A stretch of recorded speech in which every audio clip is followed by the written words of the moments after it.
An entire Amish family of 6 vanished from their Colorado farm in 1995, leaving behind only the quiet echoes of a life suddenly interrupted. 9 years later, as the community finally began to heal from the unanswerable void, a crucial detail, long overlooked, resurfaced, shattering their fragile peace and revealing a truth more chilling than any they had imagined. Stay with us until the very end of this video to uncover the shocking revelation that brought a community to its knees and changed everything. And while you are here, please subscribe to our channel for more true stories that will keep you on the edge of your seat. Also, tell us in the comments, from what city are you watching this video? The crisp Colorado air, thin and sharp, carried the scent of pine and damp earth through the valley nestled in the foothills of the Rockies. Here, far from the bustling heart of Denver, lay a small, secluded Amish community. Their lives unfolded in a rhythm dictated by the sun and seasons, a deliberate rejection of the world's frantic pace. Broad-brimmed hats dotted fields of swaying wheat, and the gentle clip-clop of horse-drawn buggies was the loudest sound for miles around. It was a life of simple truths, hard work, and unwavering faith, a haven built on tradition and a quiet resistance to the allure of progress. Among them lived the Stoltzfus family, Joseph, a man whose hands were as calloused as his character was firm, and his wife Anna, whose gentle demeanor belied an inner strength honed by years of unwavering dedication. Their 4 children, young Alara, the thoughtful Benjamin, the energetic Samuel, and little Miriam, barely old enough to string a sentence together, were the embodiment of their future. Their days were a tapestry of chores and lessons, laughter echoing in the sun-drenched barn, and evenings spent gathered around a flickering oil lamp, the words of Scripture a comforting balm. They were a typical Amish family, indistinguishable from their neighbors in their devotion to their faith and their shared way of life. Yet, even in their peaceful existence, there was an inherent isolation, a deliberate separation from the complexities of the modern world that, for some, might have seemed a sanctuary, but for others, perhaps, a vulnerability. Their quiet lives, lived in harmony with the land and each other, held no hint of the storm that was about to break, a storm that would leave an indelible scar on the soul of their community and redefine the meaning of peace. The rising sun on that fateful Sunday cast its familiar golden glow over the valley, promising another day of peace and devotion. Yet, as the hour for morning service approached, a subtle unease began to ripple through the small Amish community. The Stoltzfus family, known for their punctuality and unwavering presence, was conspicuously absent. One by one, heads turned towards the empty benches where Joseph, Anna, and their children should have been. A hushed murmur spread, a quiet wave of concern passing between the men in their dark suits and the women in their modest dresses. It was unlike the Stoltzfus family to miss a service, especially without prior word. After the final hymn had faded and the last prayer offered, Daniel Lehman, Joseph's brother and a respected elder, felt a gnawing apprehension he could not shake. He, along with a few other concerned neighbors, made their way down the familiar dirt path towards the Stoltzfus farm. The usual sounds of morning activity, the clucking of hens, the lowing of cows, the distant ring of Joseph's hammer, were eerily absent. A profound silence hung in the air, a stillness that felt unnatural. They approached the farmhouse, a simple, sturdy structure that had always exuded warmth and life. The door, usually unlatched, was closed. Daniel's heart quickened. He knocked, a gentle rap at first, then firmer, but no answer came. He pushed the door open, the sound echoing hollowly in the quiet house. Inside, everything seemed to be in order, yet disquietingly empty. The breakfast dishes were neatly stacked by the sink. A half-finished quilt lay on Anna's sewing table, and toys were scattered across the parlor floor, as if their owners had simply stepped out for a moment. But the quiet hum of a lived-in home was gone, replaced by a suffocating stillness. On the kitchen table, beneath a heavy ceramic mug, lay a single, neatly folded piece of paper. Daniel picked it up, his gaze falling upon Joseph's familiar, careful script. It was a brief note, stark in its simplicity. "Gone on urgent family matter. Will return soon." A collective sigh of confusion swept through the small group. Urgent family matter? Joseph was a man of few words, but always direct. This vague explanation, while perhaps meant to reassure, only deepened the mystery. They looked at each other, questions in their eyes, unspoken fears beginning to take root. Word quickly spread through the community. Initially, there was a shared sense of bewilderment. Urgent family matters, while rare, sometimes arose, requiring travel to distant relatives. There was an inherent trust within their community, a belief that the Stoltzfus family would honor their word and return. Days turned into a week, then two. The initial confusion began to curdle into worry, then a creeping dread. The farm animals, thankfully, were being cared for by neighbors, but the absence of the family was a gaping wound. Reluctantly, after nearly a month of fruitless waiting and growing desperation, Daniel approached the local authorities in Denver, a world away from their insulated community. A sheriff's deputy, a young man with a tired face, arrived at the farm. He walked through the empty house, his boots leaving faint prints on the spotless wooden floors, listening to Daniel's quiet, earnest explanation. He noted the undisturbed nature of the home, the lack of forced entry, the simple note left on the table. He asked a few perfunctory questions about any known family disputes or enemies, questions that Daniel could only answer with a shake of his head. The Amish, he explained, lived a life free of such conflicts. The deputy, accustomed to more overt signs of trouble, seemed perplexed by the quiet mystery. Without a clear indication of foul play, no forced entry, no struggle, just a note, he concluded it was simply a family who had left on their own accord. The investigation, if it could even be called that, was brief and ultimately without result. The case was filed, deemed a voluntary departure, and quickly closed, leaving the heavy burden of the unanswered questions to settle squarely upon the shoulders of the grieving, bewildered community. The passing of days blurred into weeks, weeks into months, and months inexorably into years. 9 years had now unfolded since the last sight of the Stoltzfus family. Their absence remained a raw, unhealing wound within the tight-knit Amish community. The initial bewilderment had deepened into a profound communal grief, a sorrow so pervasive it seemed to color the very landscape of their valley. The rhythm of life continued, planting and harvesting, births and deaths, marriages and baptisms. But beneath the surface, the void left by Joseph, Anna, and their 4 children persisted, a silent, aching testament to their unexplained disappearance. Every year, as the anniversary of their vanishing approached, the community gathered for a solemn remembrance service.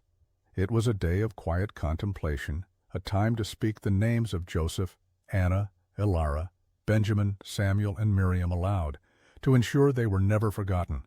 The Stoltzfus farmhouse, once a beacon of warmth and activity, stood silent and desolate, its windows like vacant eyes staring out at the world. No one had dared to live in it. It remained a silent memorial to a family that had simply ceased to be. The fields once tended by Joseph lay fallow in places, or were slowly being reclaimed by nature, a subtle yet poignant symbol of the disrupted lives. During these annual gatherings, the same simple note, the one found on the kitchen table, was always read aloud. Its sparse words, "Gone on urgent family matter, will return soon," had transformed from a message of reassurance into a haunting echo, a cruel reminder of hopes dashed and questions unanswered. Each reading brought fresh waves of sorrow, a renewed wrestling with the unfulfilled promise it contained. For some it was a source of comfort, a belief that the family had indeed gone on some divine errand and would one day reappear. For others it was a torment, a stark symbol of the mystery that shrouded their fate. Among all who mourned, Daniel Lehman, Joseph's elder brother, bore the heaviest burden. He was a man steeped in the traditions of their faith, his face etched with the wisdom of many seasons and the quiet strength of unwavering belief. Yet the disappearance of his brother's family had tested his spirit in ways he could never have imagined. He had been the first to discover their absence, the one who had read the perplexing note, and the one who had painfully watched the official investigation fizzle into nothingness. Each passing year only intensified his silent suffering. He often found himself standing by the window in his own home, staring out at the Stoltzfus farm, a silent prayer on his lips, a desperate yearning in his heart for just one sign, one answer.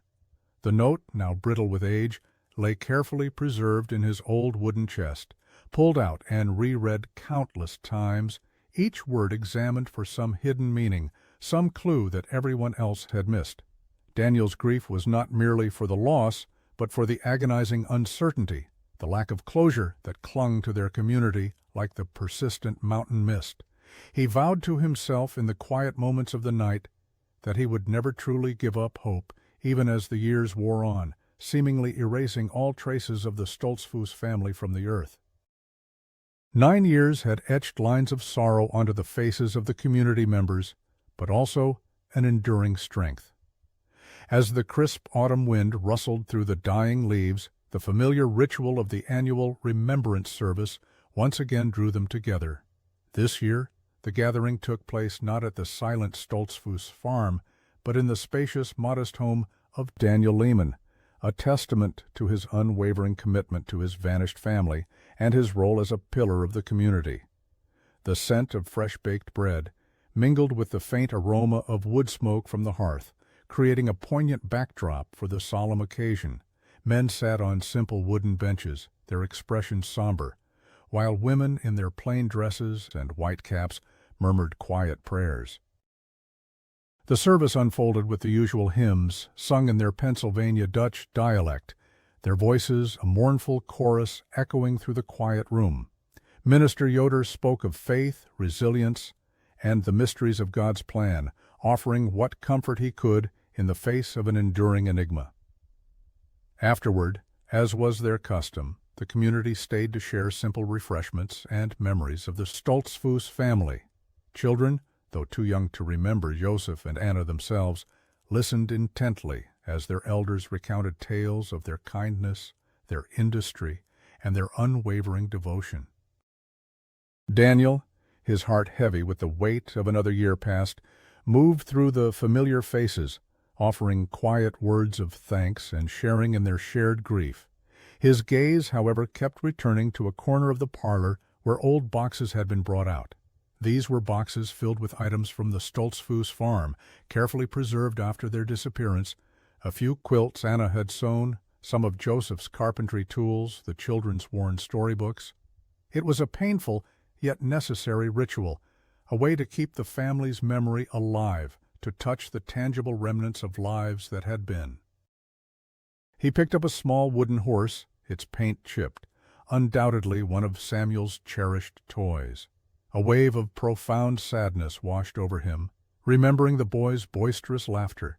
As he gently placed the horse back into the box, his hand brushed against something unexpectedly heavy beneath a pile of old linens.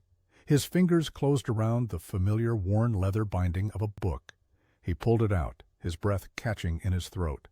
It was Joseph's family Bible, its cover soft with age, its pages filled with generations of family history, births, marriages, and deaths recorded in careful script. Daniel had believed this Bible to be lost, perhaps taken by the family when they left, or simply misplaced in the chaos of their sudden departure. Its unexpected presence now here in a box of forgotten belongings struck him with a peculiar force. A tremor ran through him, a jolt of something akin to recognition, yet undefined.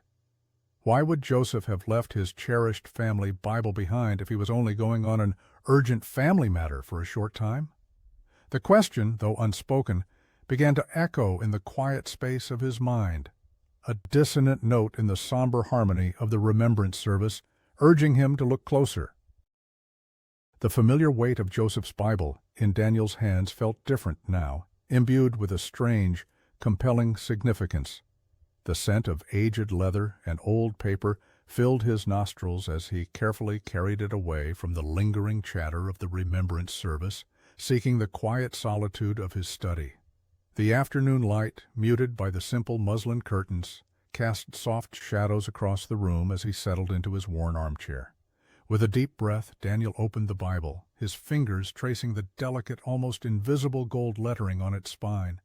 This was more than just a book. It was a chronicle of their family, a sacred artifact passed down through generations.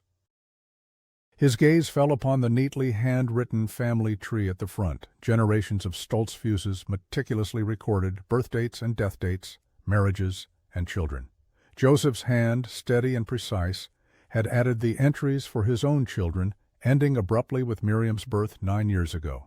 A pang of raw grief tightened Daniel's chest. He remembered Joseph's pride in his family, the quiet joy he took in their growth. It was inconceivable that such a man would simply abandon them. Daniel began to slowly turn the pages, his touch reverent. He knew this Bible well, or so he thought.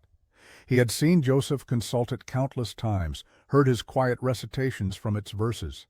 But now, as he moved through the Gospels, a subtle anomaly caught his eye. Between the pages of Matthew and Mark, tucked deep within the spine, was a thin, brittle piece of paper. It was not a bookmark, nor a pressed flower, but something unexpected, jarringly out of place within the sacred text. With extreme care, Daniel extracted the foreign object. It was a fragment, clearly torn from a newspaper, its edges jagged and uneven. The paper was yellowed with age, its ink faded in places, but the print was still legible. His brow furrowed in confusion. Why would a newspaper clipping be hidden in Joseph's Bible? Joseph rarely engaged with the outside world's news, preferring the community's bulletin board for local announcements and the church's newsletter for spiritual guidance. He smoothed the crumpled fragment, his eyes scanning the faded text. It was a section from what appeared to be the real estate classifieds, or perhaps a local business section. His gaze moved across the columns of fine print until it snagged on several words that had been underlined, not with a ruler, but with a firm, deliberate hand.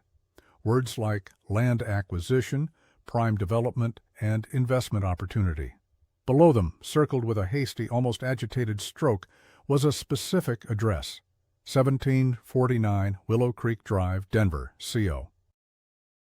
A jolt, like a small electric current, shot through Daniel. Denver. The name stood out, stark and alien against the backdrop of their quiet rural life. No one in their Amish community, especially Joseph, had any business or reason to be involved with properties in Denver, let alone to be poring over real estate advertisements from the city. Their land was their life, passed down through generations, never bought or sold lightly, certainly not in some distant, bustling metropolis. The address, coupled with the underlined phrases, painted a picture that clashed violently with the urgent family matter explanation. Urgent family matters did not involve land acquisitions in the state capital. A cold knot began to form in Daniel's stomach. The implications of this discovery were immediate and unsettling. If Joseph had truly gone on a family matter, why this hidden newspaper clipping? And why had it been so carefully concealed within his most treasured possession? The simplicity of the note left on the kitchen table 9 years ago had always been the cornerstone of their community's acceptance of the disappearance. It had allowed for the painful yet comforting belief that the Stoltzfuses had left by their own will, that perhaps they were living a new life elsewhere, or that God had called them for a purpose unknown to mere mortals. But this newspaper fragment, hidden like a secret, shattered that fragile narrative. It introduced a new, disturbing element, a thread of deliberate deceit. Daniel sat in silence for a long time, the brittle paper clutched in his hand, the Denver address burning itself into his memory. The quiet hum of his home, usually a source of peace, now felt heavy with unspoken questions. He thought of the weary sheriff's deputy, who had briefly investigated, so quick to accept the note as evidence of a voluntary departure. What if the deputy had been wrong? What if they had all been wrong? The possibility that the Stoltzfus family had not left of their own free will, that something far more sinister had transpired, began to take root in Daniel's heart, replacing the old grief with a chilling, new fear. He knew, with a certainty that settled deep in his bones, that he could not ignore this new piece of the puzzle. This cryptic clue, buried for almost a decade, demanded answers, and Daniel, despite his ingrained aversion to the outside world, knew he would have to seek them in a place far removed from the peaceful valley he called home. His journey was about to begin.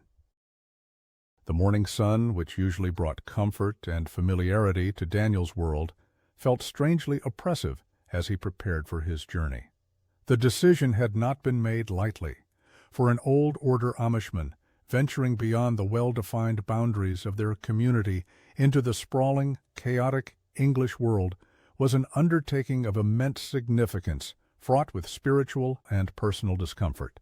But the newspaper clipping, tucked securely in his inner coat pocket, pulsed with an insistent urgency that overshadowed his ingrained reluctance. It was a call he could not ignore, a responsibility to his vanished brother and his family that transcended all his customs.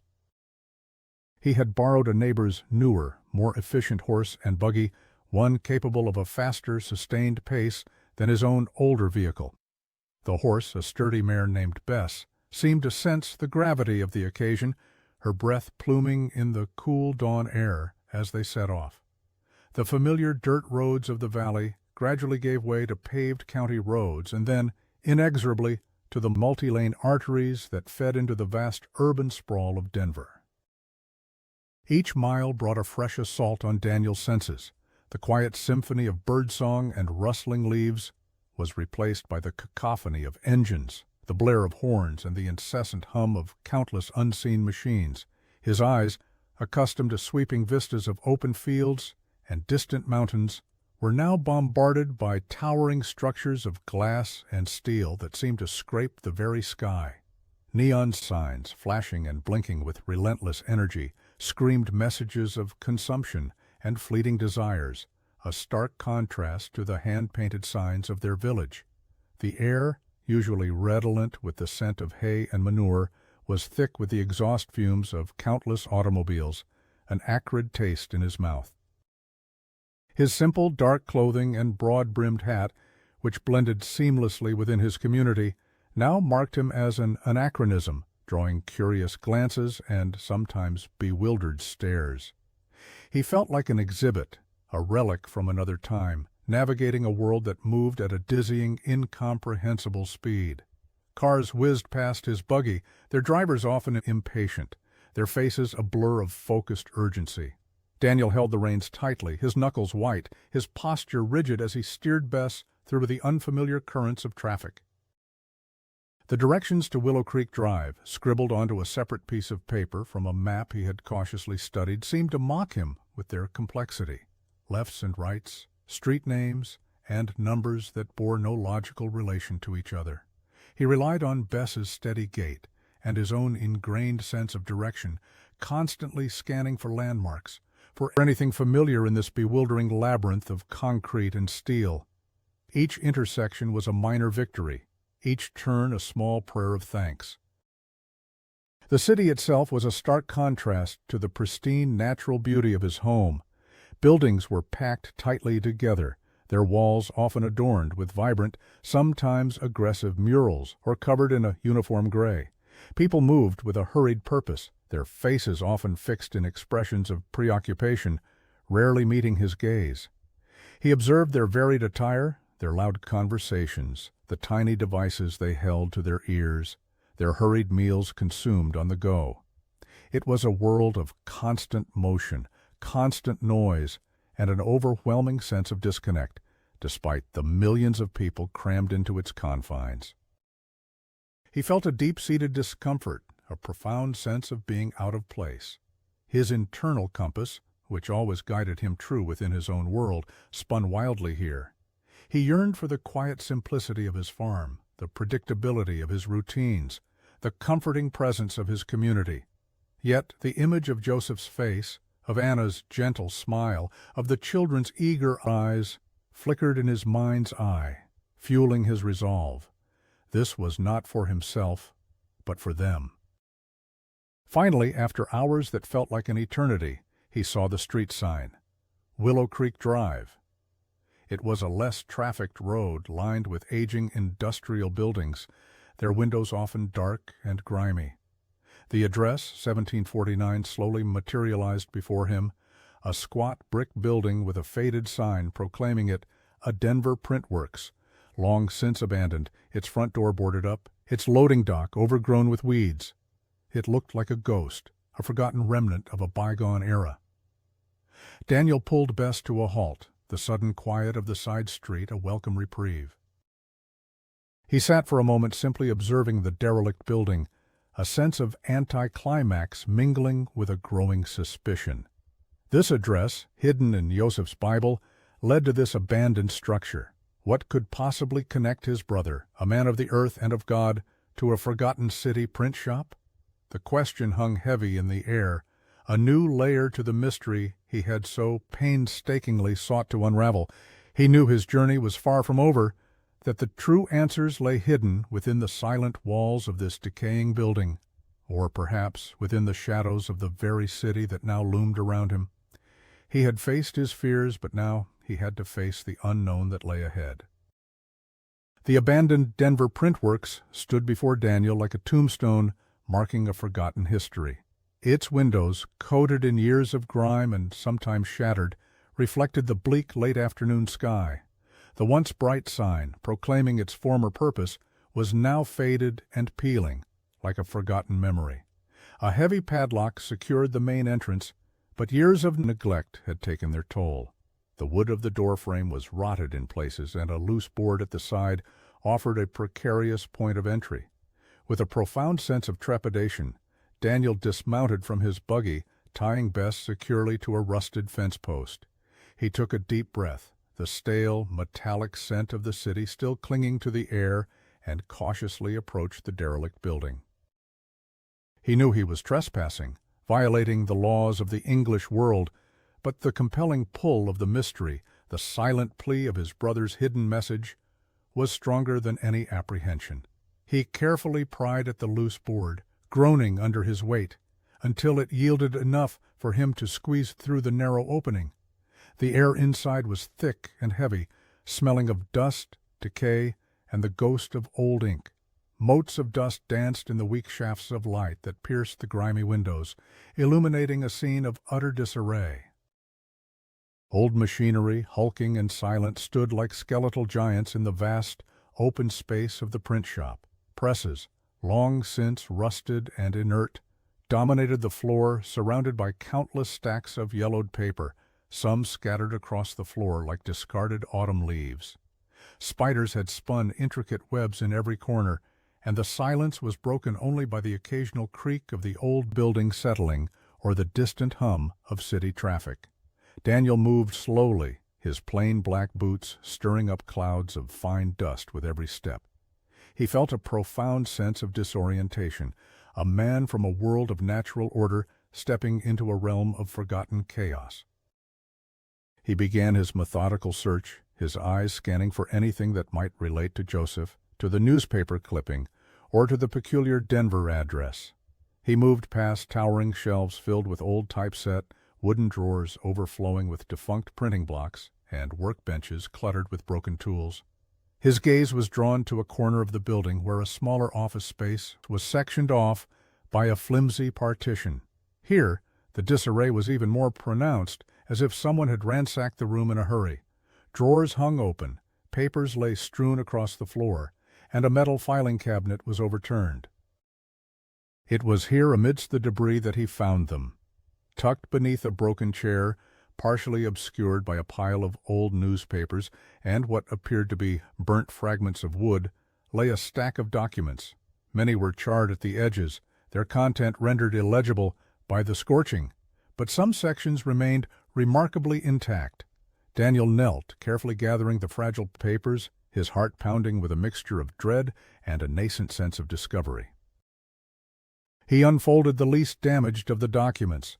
It was a letter, addressed to a Mr. Silas Thorne, and the letterhead, though partially burned, clearly bore the name of Orion Land Development Corp.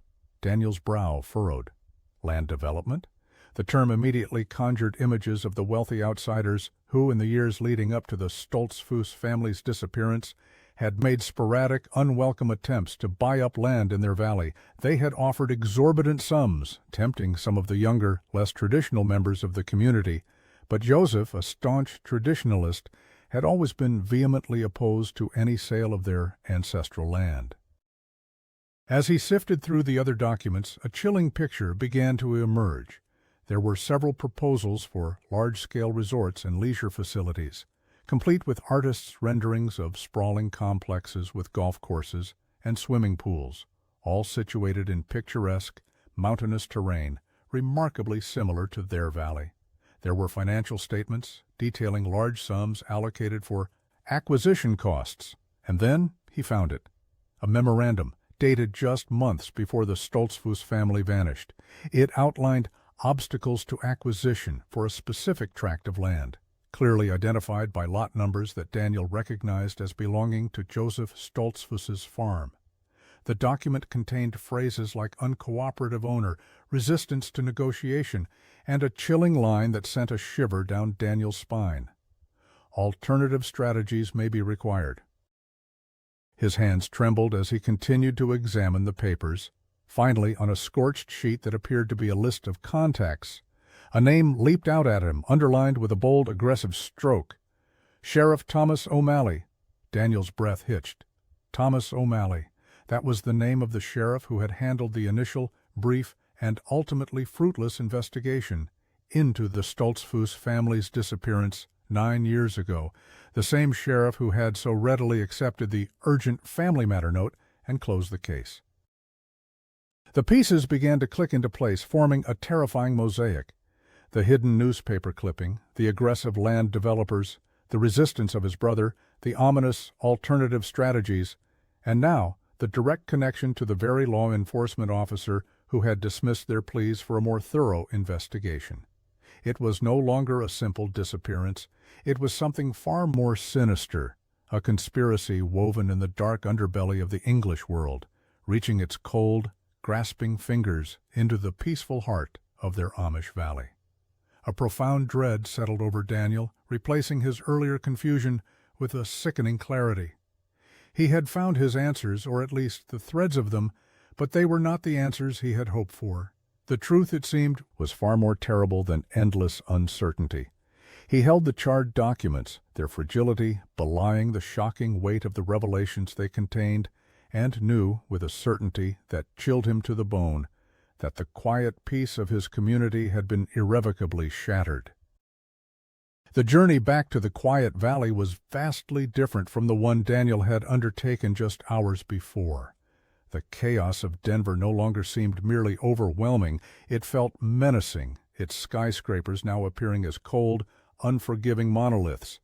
The documents, clutched tightly in his hand, were physical proof of a malevolence he had never imagined could touch their secluded world.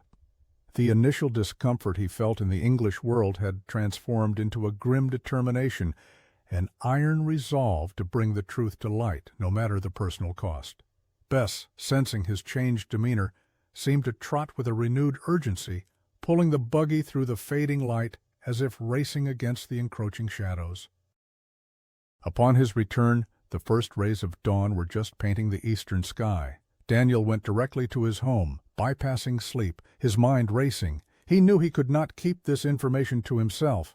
This was not merely a family matter, it was an assault on the very fabric of their community, a betrayal that ran deeper than any he could have conceived. Later that morning, after the morning chores were done and the sun had climbed higher, Daniel called a meeting of the community's elders.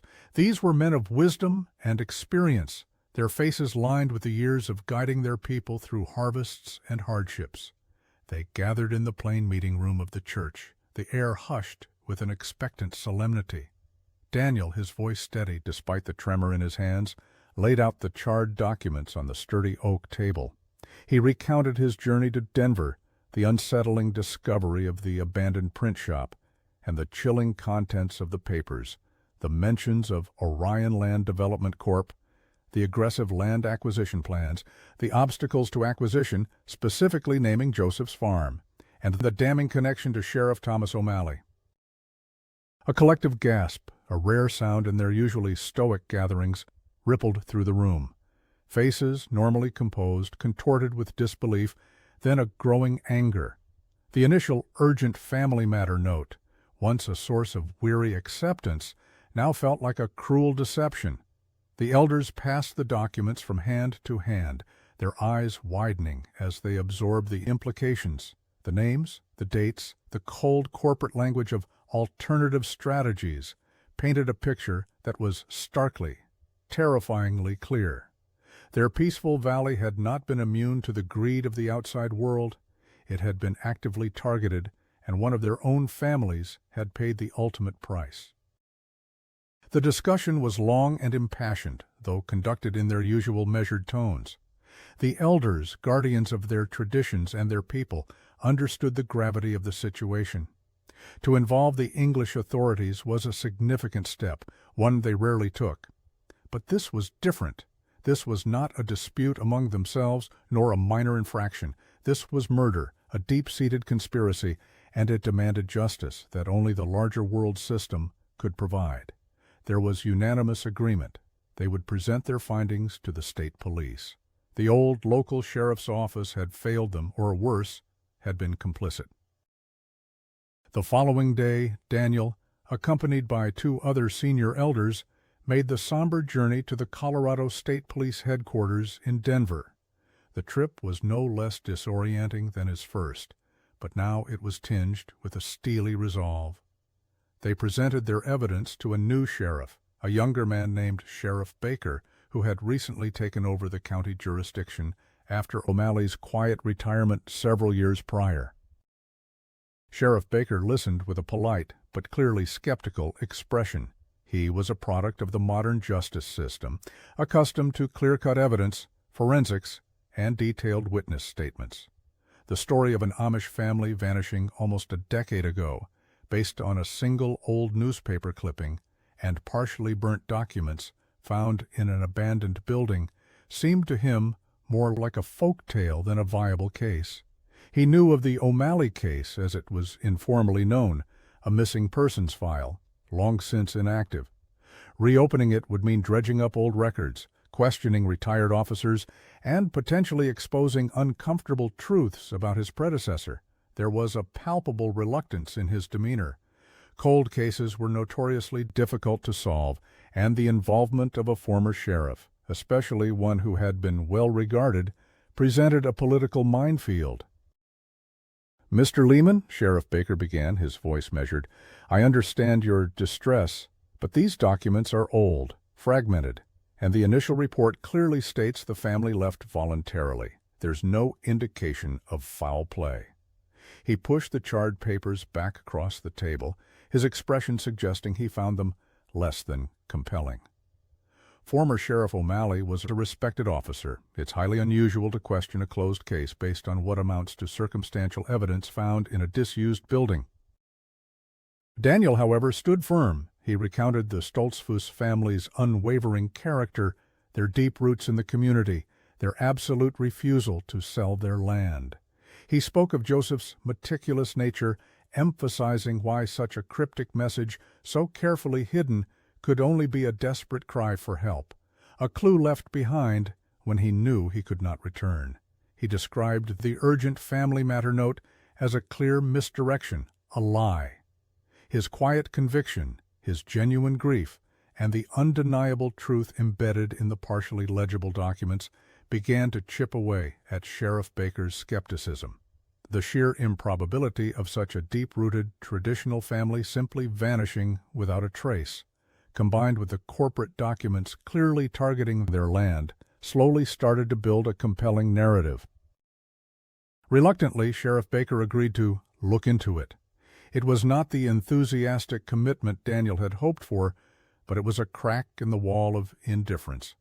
He promised to assign a detective, an old acquaintance who was now retired but had extensive experience in complex investigations, to conduct a preliminary review.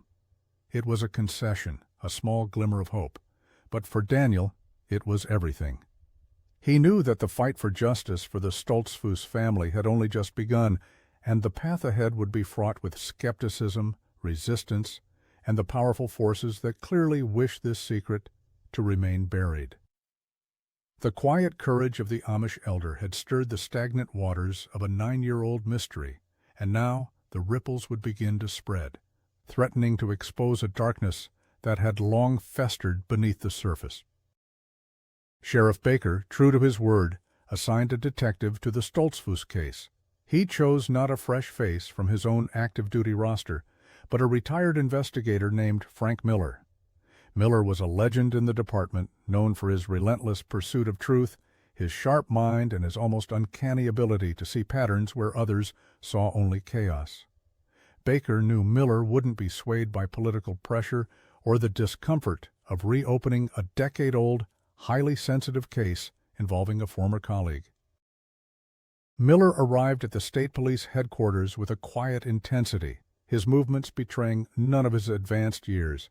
He was a man of few words, but his eyes, sharp and intelligent, missed nothing. Daniel Lehman and the elders patiently recounted their story once more, presenting the charred documents and explaining the deep-seated traditions of their community that made the voluntary departure theory an impossible deception.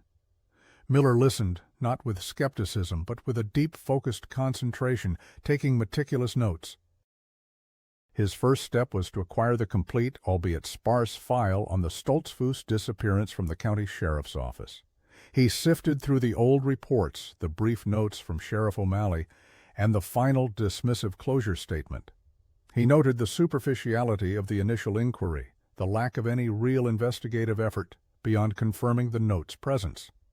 It immediately raised a red flag. Experienced detectives knew that in cases of sudden disappearance, especially of an entire family, one always considered foul play until proven otherwise.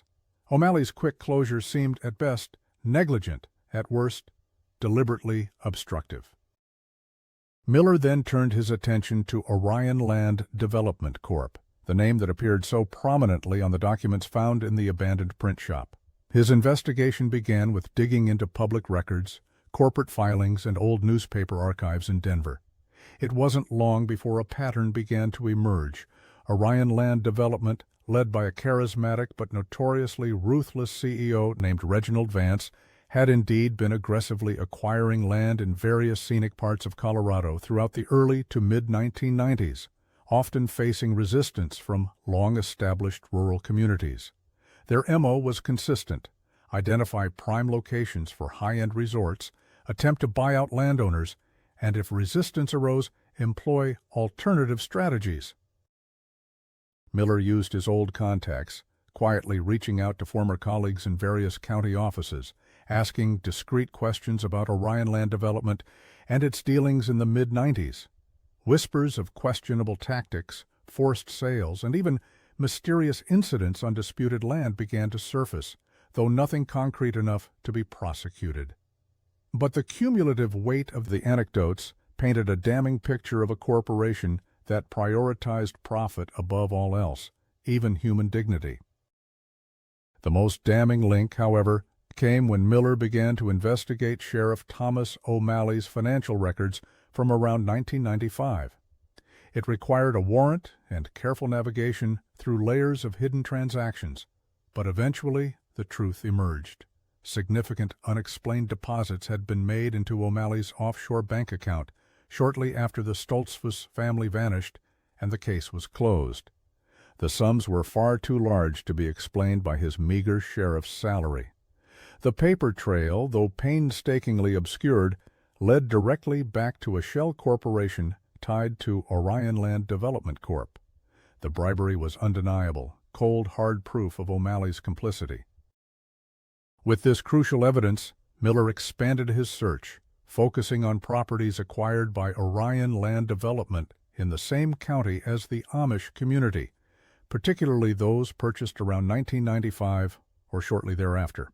He cross-referenced these acquisitions with the geographic location of Joseph Stoltzfus's farm, looking for any adjacent or strategically important parcels.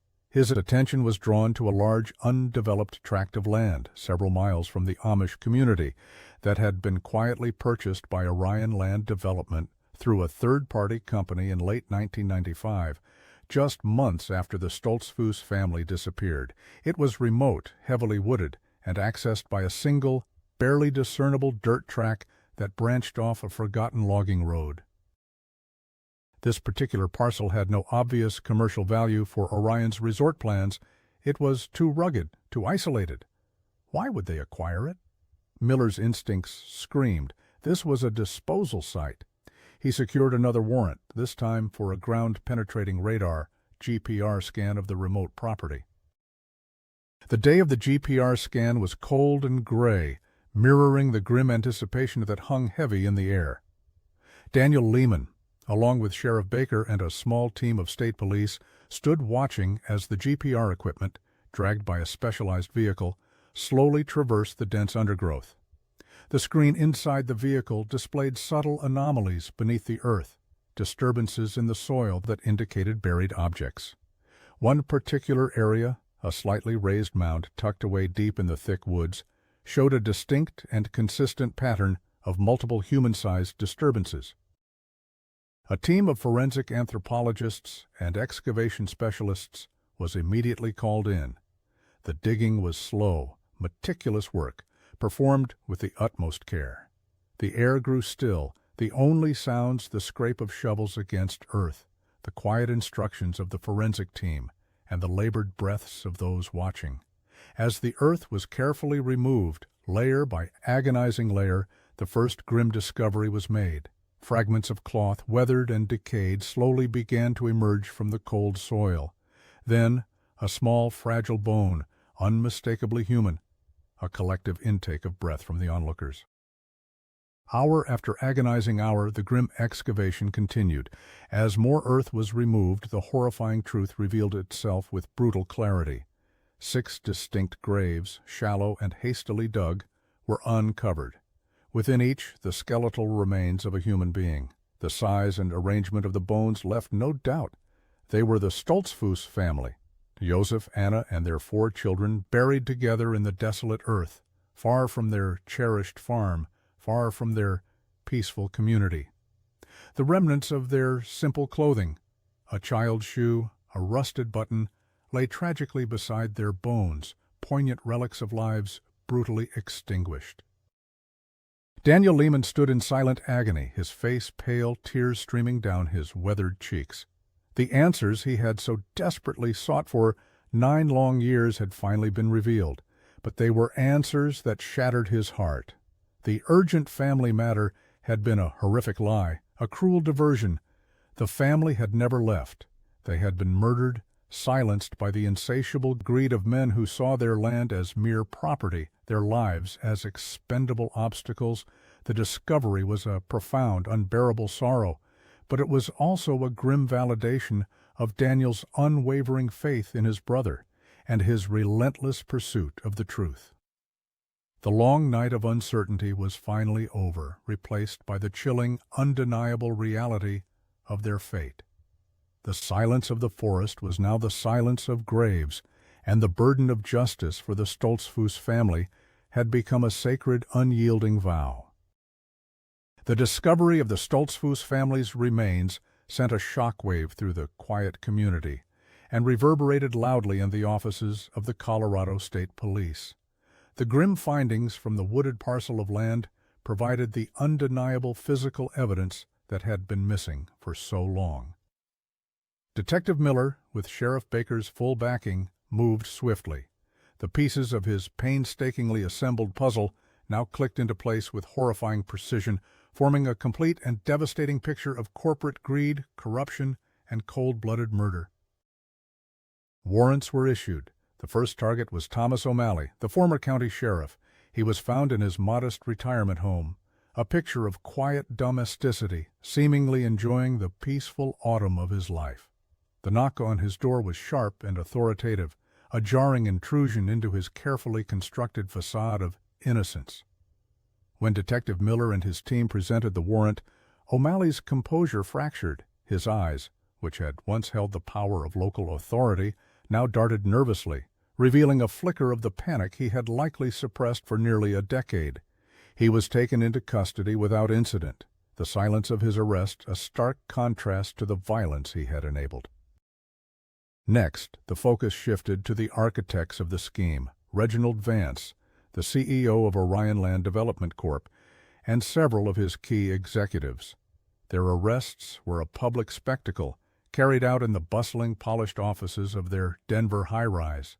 Vance, a man accustomed to wielding power with an iron fist, met the officers with a sneer, initially dismissing the accusations as a misunderstanding and threatening lawsuits. But as Detective Miller laid out the evidence, the charred documents from the print shop, the meticulously traced offshore payments to O'Malley, and finally the irrefutable forensic report on the remains found on their acquired land, Vance's arrogance began to crumble, replaced by a cold, calculating fear. He knew he was caught. The interrogations that followed were long and arduous, a psychological battle of wills. O'Malley, confronted with the irrefutable financial evidence linking him to Orion Land Development, eventually broke down. His confession was a bitter tale of ambition and compromise. He admitted that Reginald Vance had approached him years prior, offering a substantial sum of money to handle the problem of the Amish landowners who refused to sell. O'Malley, nearing retirement and eyeing a comfortable future, had succumbed to the temptation. He had orchestrated the minimal investigation, ensured the urgent family matter note was accepted without question, and deliberately stifled any further inquiries, steering the state police away from the truth for years. He described how he had been paid in installments, each payment a fresh stain on his conscience, but one he had learned to live with, numbing himself to the horrific reality of his complicity. Reginald Vance, a man more accustomed to issuing orders than receiving them, initially maintained his innocence, blaming subordinates. But the weight of the evidence combined with O'Malley's confession left him nowhere to hide. Under intense pressure, his polished veneer cracked, revealing the ruthless pragmatist beneath. He admitted that the Stoltzfus family had been the most stubborn obstacle to their ambitious resort plans. Joseph Stoltzfus, unyielding in his faith and his commitment to his land, had refused every offer, no matter how high. Vance had viewed this as an unacceptable delay, a direct challenge to his corporate vision. He confessed to authorizing extreme measures to remove the obstruction, though he tried to distance himself from the direct act, claiming others carried out the grim deed. The chilling reality was that he saw the family not as human beings, but as a logistical problem to be eliminated. His executives, implicated by their own communications and involvement in the land deals, corroborated the story, painting a picture of a corporation driven by a singular, unfeeling pursuit of profit. They confirmed that the urgent family matter note found on the Stoltzfus kitchen table had been a crude forgery planted by O'Malley's men to deflect suspicion and make the disappearance seem like a voluntary act. It was a calculated, heartless deception designed to buy them time and ensure their plans went unobstructed. The entire operation had been meticulously planned, from the quiet acquisitions of surrounding lands to the brutal elimination of the Stoltzfuses and the subsequent cover-up. For Daniel and the Amish community, these confessions, though painful, brought a horrifying clarity. The agonizing years of doubt, the quiet torment of wondering if Joseph had abandoned his faith or if some unknown tragedy had befallen them elsewhere, were finally dispelled. The truth was far more horrifying than anything they had imagined. Their family had not wandered off. They had been systematically removed, their lives extinguished, because they stood in the way of progress and profit. The understanding was a bitter pill, a realization that the sanctity of their peaceful lives had been violated by the very forces they sought to avoid. But with the truth, however brutal, came the first tentative steps towards justice.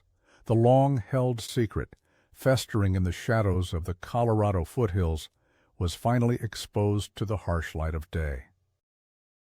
The revelations, though brutal, brought a strange, agonizing sense of clarity. For 9 years, the Amish community had lived with the gnawing uncertainty the torment of not knowing. Now, the truth, laid bare by Detective Miller's relentless investigation, allowed for a different kind of pain, the profound, visceral grief that comes with absolute knowledge. There was no more space for fleeting hope, no more room for the agonizing question of whether Joseph had somehow abandoned them. They knew, with horrifying certainty, what had happened. The remains of the Stoltzfus family were carefully transferred from the State Police Forensics Lab back to the valley, a solemn procession that moved with a quiet dignity. Daniel Lehman, along with other elders, met the convoy, their faces etched with a sorrow so deep it seemed to transcend words. The sight of the carefully prepared caskets, simple and unadorned as per their custom, evoked a collective gasp from the small group gathered. It was the first time in nearly a decade that the Stoltzfus family had truly come home. The community rallied around Daniel, offering silent support, their presence a testament to their unwavering solidarity. The grief was pervasive, a heavy cloak that settled over the valley. Women wept quietly into their handkerchiefs, men stood with bowed heads, their shoulders shaking with silent sobs. But amidst the overwhelming sorrow, there was also a fragile, nascent sense of relief. The knowing was terrible, yes, but it lifted the oppressive weight of the unknown. The family had not simply vanished. They had been taken, victims of a cruel injustice. This truth, however painful, allowed for an authentic mourning, a proper farewell that had been denied for so long. Preparations for the funeral began immediately. It would be a traditional Amish burial, simple and heartfelt, a homecoming at last for the lost souls. The community's cemetery, a quiet field dotted with identical, unassuming headstones, awaited them. Each grave was dug by hand, a testament to the community's commitment to labor and their deep respect for the deceased. The earth, once a partner in their life, now open to receive them into eternal rest. The day of the funeral was marked by a chilling, somber beauty. The sky was overcast, casting a soft, diffuse light over the scene. Hundreds from the Amish community gathered, their dark clothing a stark contrast against the muted greens and browns of the landscape. Neighbors from afar, even some English sympathetic to their plight, came to pay their respects, standing silently at the edges of the gathering. The service was conducted entirely in Pennsylvania Dutch, the solemn hymns rising and falling on the quiet air. Minister Yoder spoke of the Stoltzfuses, of their faithfulness, their commitment to their beliefs, and their tragic end. He spoke of God's mysterious ways, but also of the justice that had been revealed, reminding them that even in the face of such darkness, the truth would ultimately prevail. He comforted them, assuring them that Joseph, Anna, Ilara, Benjamin, Samuel, and Miriam were now at peace, reunited in the embrace of their Creator. Daniel Lehman, his voice thick with emotion, offered a final eulogy for his brother and his family. He spoke not of vengeance, but of remembrance, of the sacredness of life, and the enduring strength of their community's faith. He acknowledged the pain, the betrayal, but emphasized their resilience, their ability to find peace even in profound sorrow. He carried a single wilting wildflower, picked from Joseph's untended field, and placed it reverently atop the first casket. One by one, the caskets were lowered into the earth, their descent marked by the quiet creak of ropes. The soft thud of soil falling onto wood echoed in the hearts of those present. As the graves were filled, the community stood in silent communion, a shared moment of grief and release. The headstones, simple wooden markers identical to all others in the cemetery, would bear only their names and dates, their resting place a testament to their belonging, their final return to the embrace of their people. As the last shovelful of earth was gently laid, a profound, albeit painful, peace began to settle over Daniel. The years of agonizing uncertainty had finally ended. His brother's family, stolen from them in the cruelest way, had at last found their rightful place. They were home, among their ancestors, their memory finally etched, not into the coldness of a closed file, but into the sacred ground of their community. The weight of the world which had pressed down on him for so long, seemed to lift, replaced by the quiet, enduring strength of his faith and the knowledge that, despite the horrors they had endured, justice, in its own slow and deliberate way, had finally begun to unfold. The path to healing was long, but for the first time in 9 years, it felt possible. The funeral for the Stoltzfus family marked not an end, but a grim beginning. The quiet sorrow of the burial gave way to a fierce, quiet resolve within the Amish community for justice. Detective Miller, now a respected figure even within their insular world, ensured that the case against Thomas O'Malley and Reginald Vance, along with his implicated executives, was meticulously prepared. The evidence was overwhelming: the forged note, O'Malley's financial records directly linking him to Orion Land Development, Vance's corporate memoranda, and most damningly, the discovery of the family's remains on land covertly acquired by Vance's company. The trial was a sensation, drawing national attention. The stark contrast between the traditional, unworldly Amish community and the ruthless, profit-driven corporate world made for a compelling and tragic narrative. Daniel Lehman and other elders, in their simple, plain attire, sat in the courtroom, their quiet dignity a powerful testament against the machinations of the accused. Their presence was a constant, silent reminder of the lives that had been so cruelly extinguished. Reginald Vance, still attempting to project an image of detached corporate power, found his usual charisma ineffective against the weight of the evidence. His attempts to deflect blame onto subordinates or to paint the Stoltzfuses as unreasonable landowners fell flat in the face of the brutal truth. Thomas O'Malley, stripped of his authority and reputation, appeared a broken man, his once authoritative demeanor replaced by a haunted, defeated expression. His testimony, reluctantly extracted, painted a chilling picture of how easily trust could be betrayed for financial gain.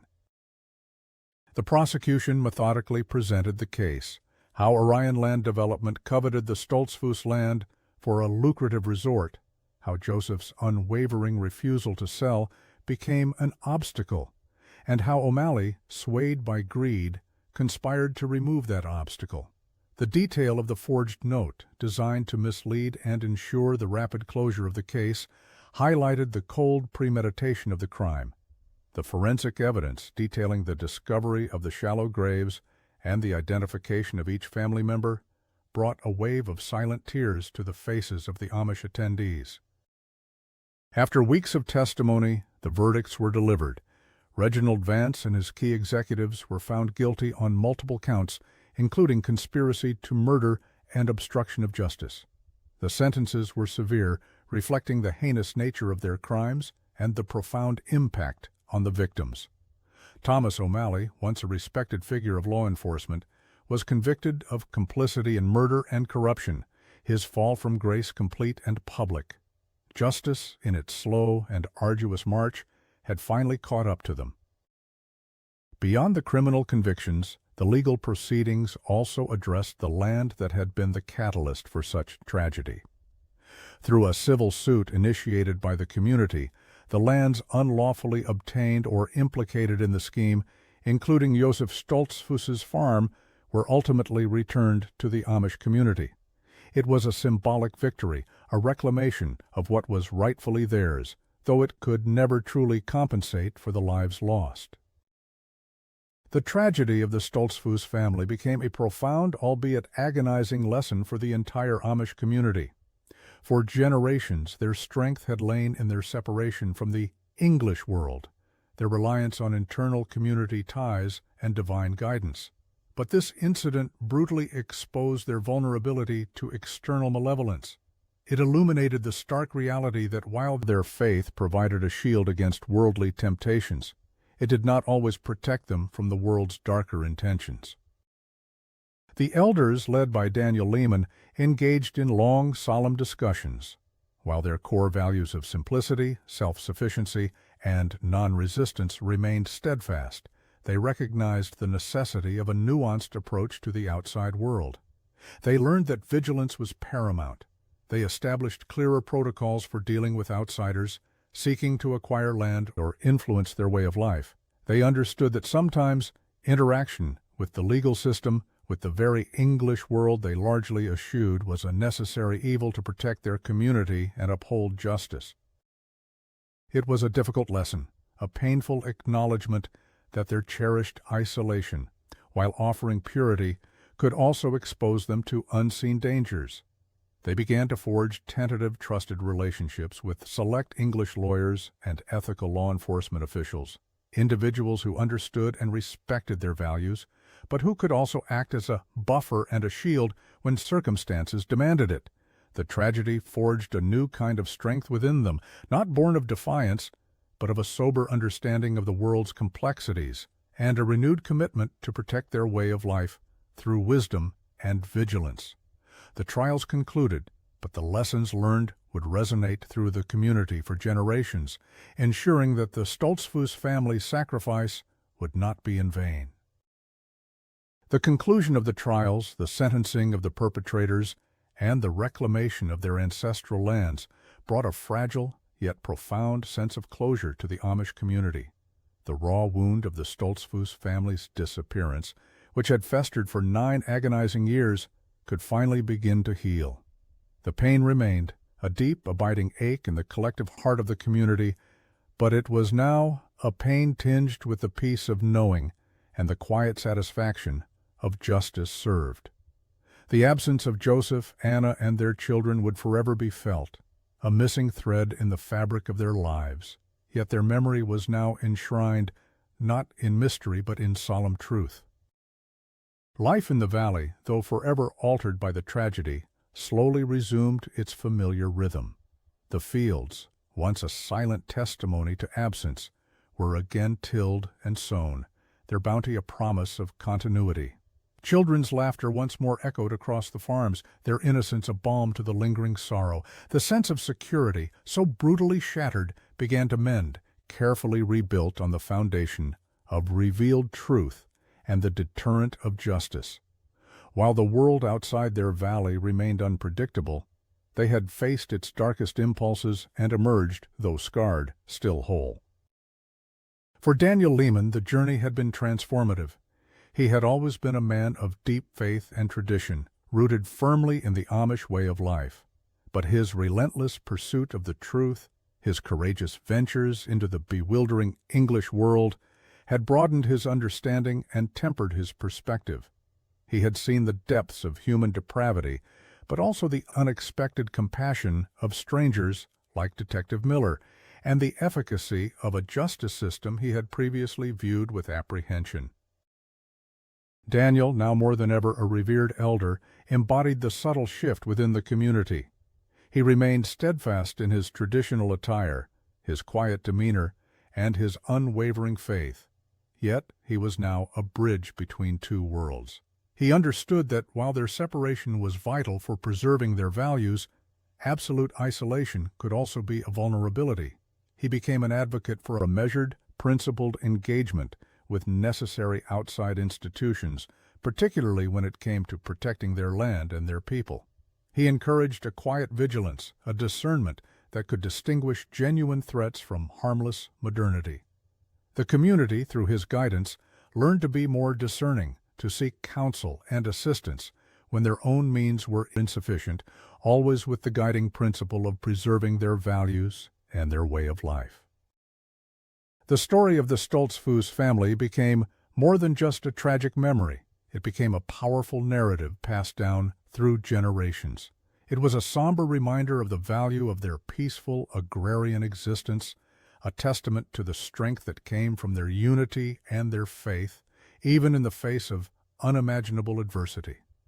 It served as a stark warning about the insidious nature of greed and the lengths to which some would go for profit.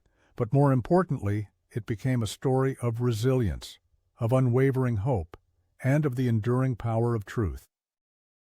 The valley, once defined by a haunting mystery, now held the graves of the Stoltzfuses, their resting place a testament to a truth hard won. Their story, whispered among the fields and remembered in the solemn hymns, reinforced the profound value of their Amish way of life, a life lived close to God, close to the earth, and anchored by the unbreakable bonds of family and community. And as the sun set over the Colorado foothills, casting long shadows across the peaceful farms, a quiet understanding settled over the community. While sorrow would forever be a part of their history, their spirit, forged in the crucible of tragedy, would continue to endure, steadfast and true.